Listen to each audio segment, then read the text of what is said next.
Got to say that actually I quite like George Hawkins, the member who's just resumed his seat, and I think he's not a bad guy, but George, I've got to say that was a very sad, disappointing speech, and I had expected that we might have at least got something positive out of it, but unfortunately there wasn't a great contribution. But then, of course, we've come to expect that from this opposition.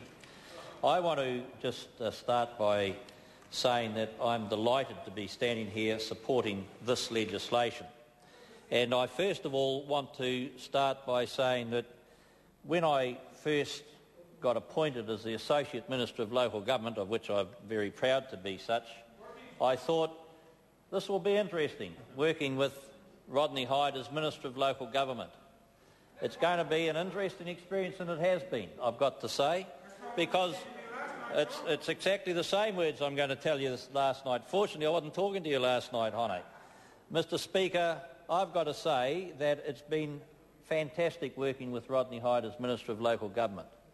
He's a guy who will listen, he's a guy who makes decisions, he's a guy who is prepared to take things on board, and I want to congratulate you, Minister, on bringing this bill to this House.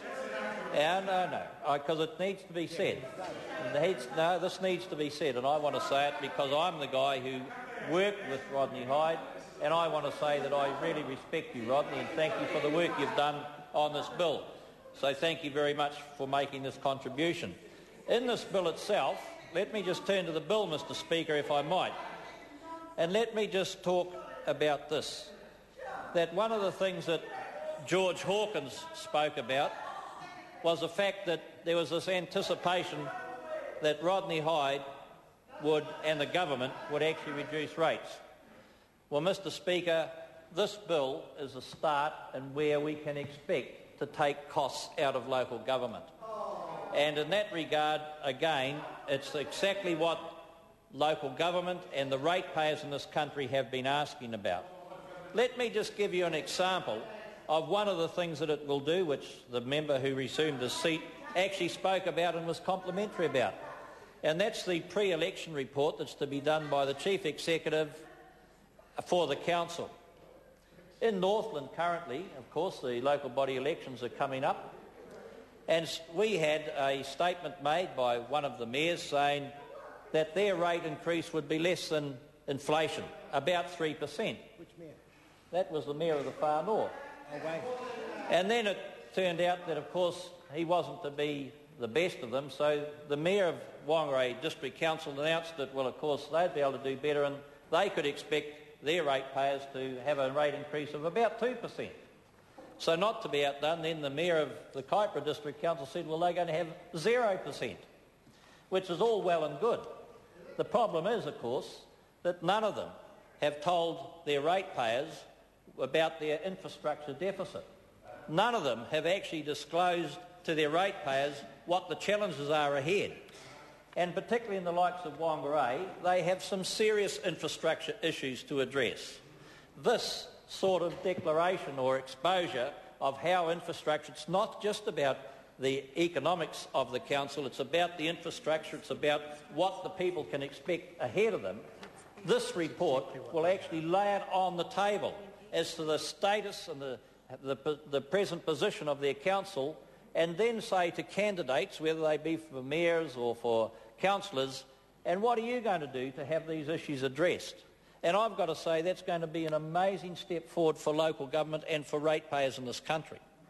So that... Pardon? Well, no, actually, Labor actually complimented us on putting that in. It's the one thing that they actually got right. It's the only thing, of course. The second thing in this bill takes away a whole lot of the issues around consultation, and the Minister already spoke about some of the areas where we're making some improvements.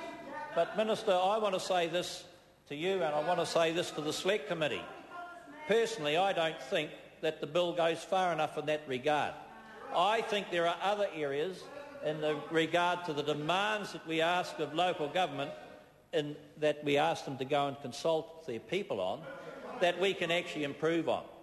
And so I will say to the Select Committee members, as you're going through the submissions, please pay particular attention to the issue of the cost of consultation. and whether we can improve the bill further. It already does make some improvements and reduce costs in that regard. I think there's a great opportunity for us to make even more savings and put less cost and difficulties on the ratepayers as we move forward through the Select Committee. So there are some great opportunities in this bill as we go through the Select Committee process to actually come back and report to the Parliament on ways in which we can make it even stronger. I want to finish this, Mr Speaker, by just saying that the issue was raised around core services in 35 years in regard to allowing private enterprise to be involved in supplying services to councils.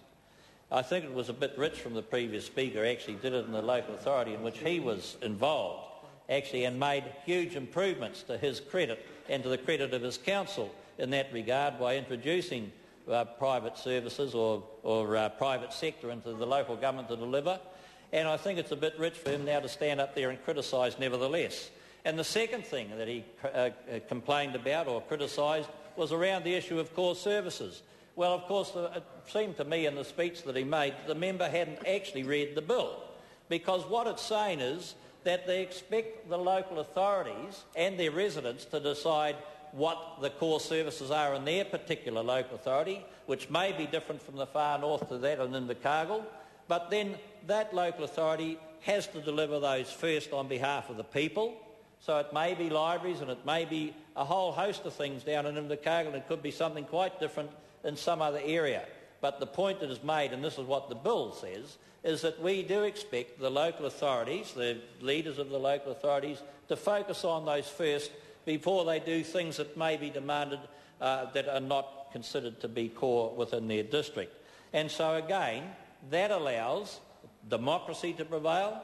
It allows the local flavour of the ratepayers to be reflected. It also allows for the people to understand what the costs that are going to be imposed on them if those decisions are made, that they have an understanding of what those costs will be.